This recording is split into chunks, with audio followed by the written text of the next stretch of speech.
Another question.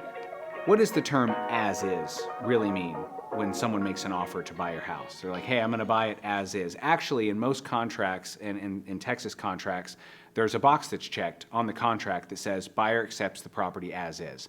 And usually the seller's like, awesome, I don't have to change anything.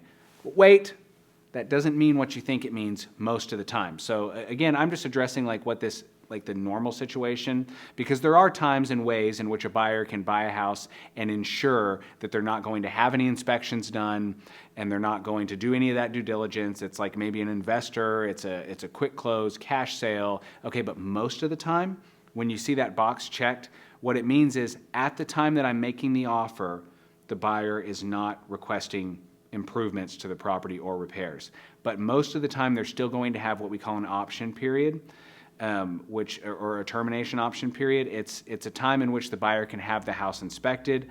Usually, like in Texas contracts, they're going to get 7 to 10 days where the buyer has the unrestricted right to terminate the contract for any reason, and that gives them leverage. Okay, so that as is going to change here in a second.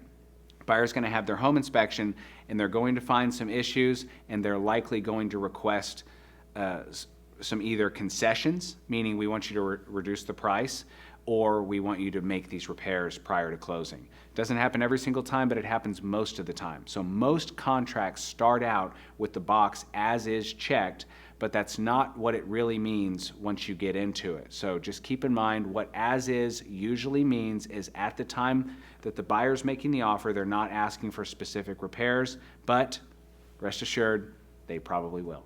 Hey, do you have any questions or comments about what you heard just there? Hey, send us a direct message, because it's always better to talk to a real estate expert before doing real estate stuff.